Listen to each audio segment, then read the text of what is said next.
food, more importantly our cell phones, well, they were all drenched with ice cold water, so we couldn't even call for help if we wanted to. We kept hearing the shack groan and felt it shift slightly, which was very unnerving.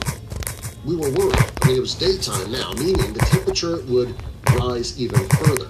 If that hole widened even a little bit more, the shack could slide down into the icy depths of the lake and be carried down with it. We decided the first order of business was to try and get the door open.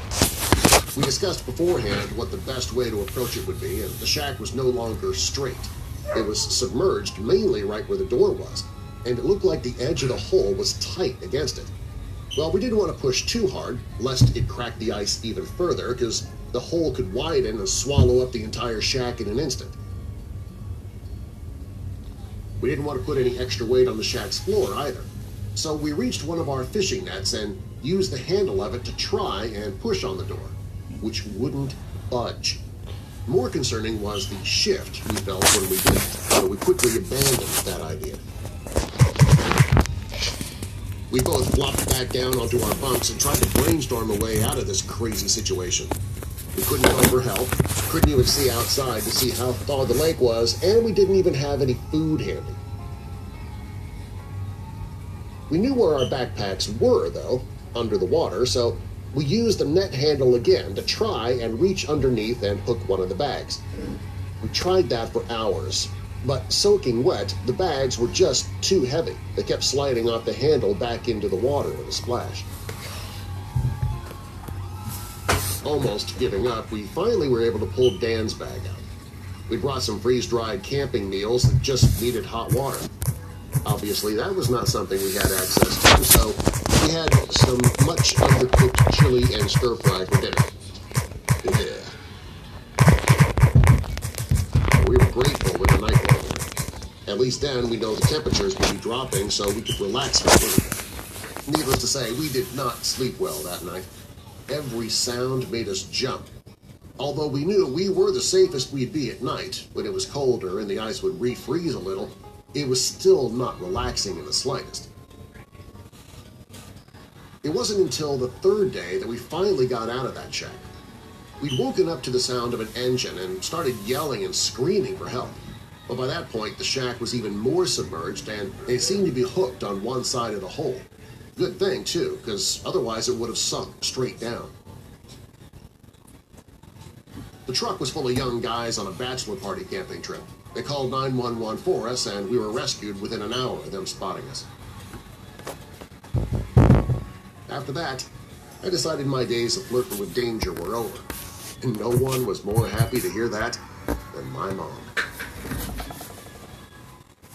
To watch more animated story videos like this, hit that subscribe button, and tell us in the comment section what you thought about this story.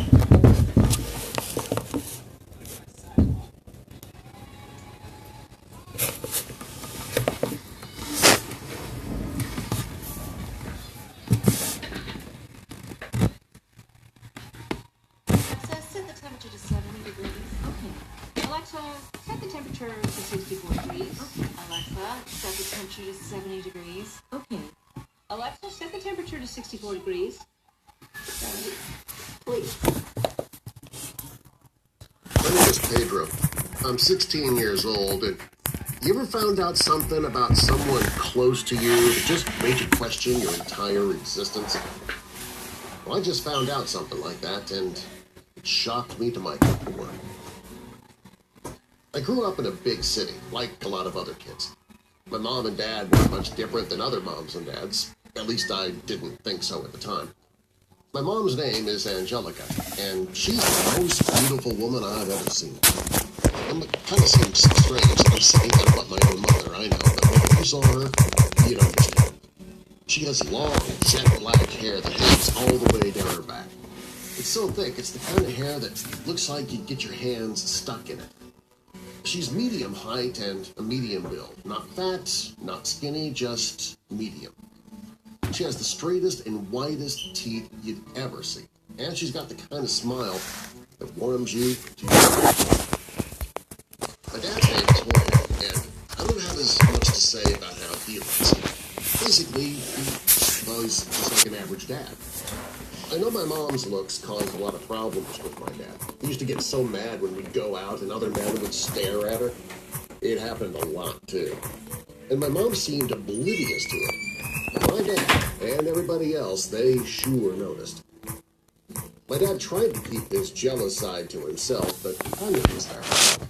When it reared its ugly head, it could get bad, too. And that's when my parents would naturally revert to their native language, Spanish.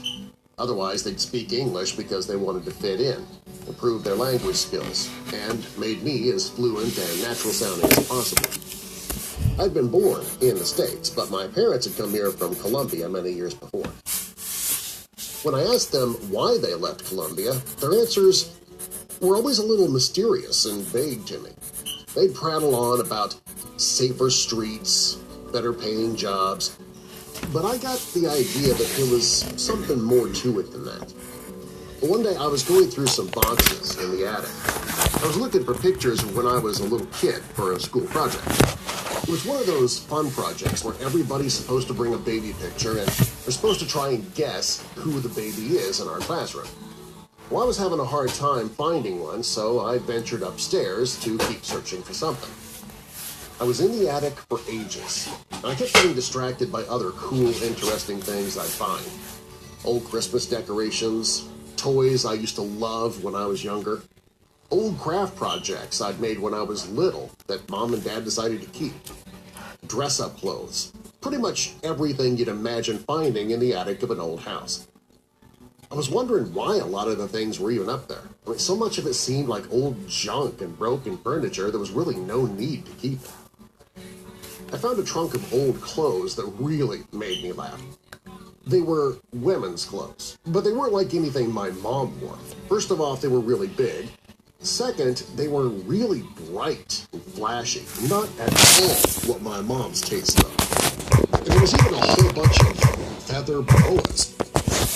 Well, I was having a blast trying them on and dancing around when my dad came up the stairs to investigate the noises he was hearing over his head. I hadn't had any luck finding a baby picture yet, but I was having a lot of fun with these hilarious clothes. When my dad poked his head up inside the attic and saw me dancing around in the clothes, he instantly seemed mad. He told me I shouldn't be playing with them and to put them back and come downstairs immediately. My dad rarely got mad, so I listened.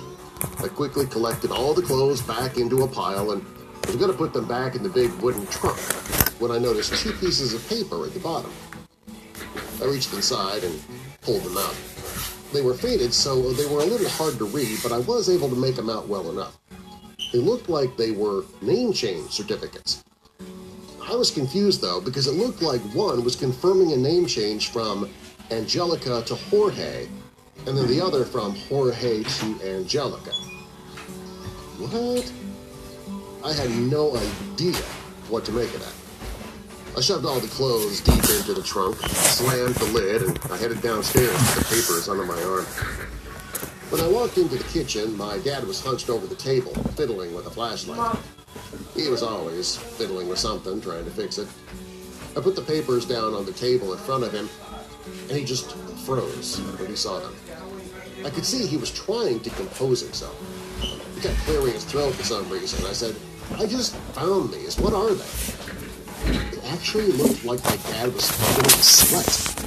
I could see a shiny layer forming on his forehead and his bald head.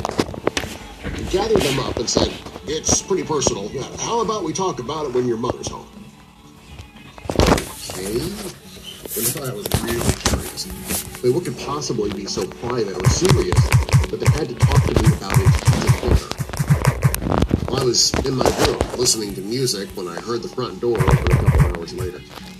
I turned down the dial on my speaker so I could hear my parents talking. I could hear some hushed tones, which was really strange, because normally I'd hear everything they said from my room. My parents are not typically quiet talkers. Even with the hushed tones, though, I could hear their voices were upset. Maybe even a bit angry. They definitely seemed to be having some kind of heated discussion, but I couldn't hear exactly what it was about. I tried to go downstairs, I couldn't really see anything either.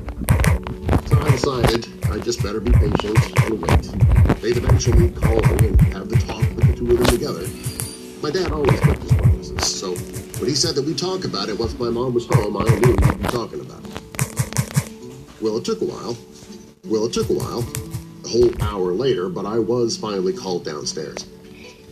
My mom gave me a big hug when she saw me, like she always did, but something seemed a little different this time.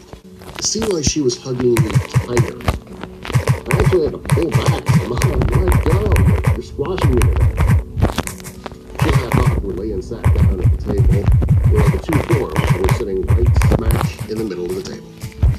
My mom started talking first. She said, "So, I hear you found these and some old clothes in the attic." "Yeah," I said.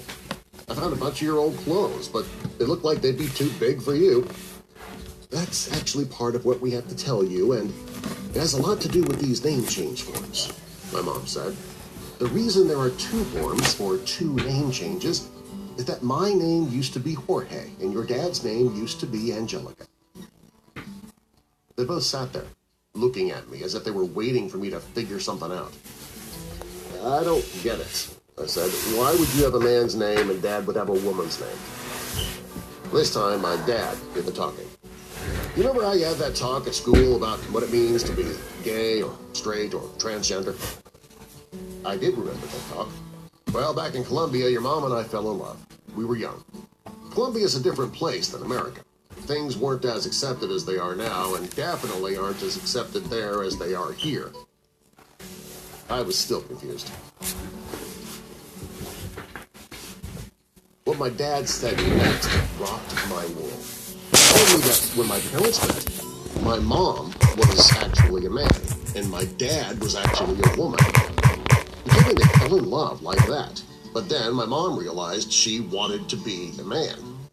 At that point, my mom chimed in with how she'd always felt different and confused. When she met my dad, she said everything became clear to her. She wanted to be a man with a name like Jorge. And my dad said he loved my mom so much that he decided that they would each get a sex change operation so they could still be together, and my mom could finally feel like herself. My parents saved up money to move to America. They paid for the sex change operations to have a fresh start. I asked what happened to their families back in Colombia. I mean, I'd always thought it was kind of strange that we didn't keep in contact with the rest of our family from Colombia. Well, neither of our families were very understanding of our choice, my mom said. You have to remember that now is a different time. Nowadays, everybody talks about everything, and everybody's accepted for who they are. It's a great thing, but it's not the same in different parts of the world and in different times. I was definitely shell-shocked. I found out my mother, my gorgeous, knockdown, drag-out gorgeous mother, is actually my father, and my father is actually my mother. To watch more animated story videos like this, hit that subscribe button and tell us in the comments section what you thought about this story.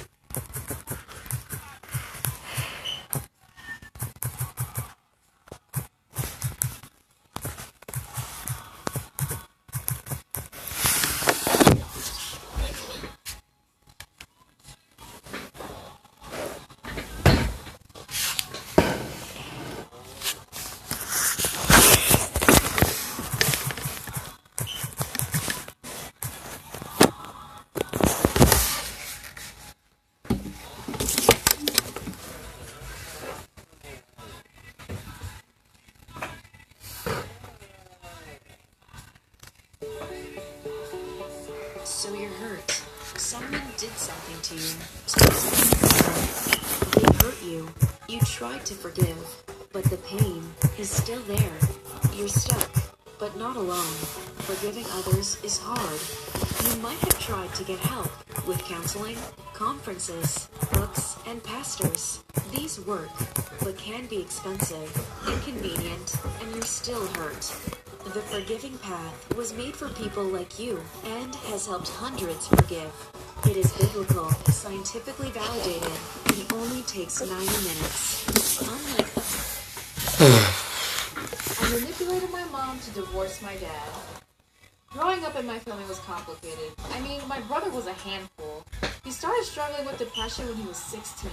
At that time, he ran away and started living with Donald and David, rambunctious older teenage twins from our street who had moved out a few months earlier. Those twins were always a handful and were always getting into trouble. They didn't move too far, but just far enough to really freak out my parents. I remember my mom driving out to their apartment to try and bring him home. Shortly after that, my parents got an upsetting phone call from my brother's orthodontist that he had gone in and ordered his braces be taken off.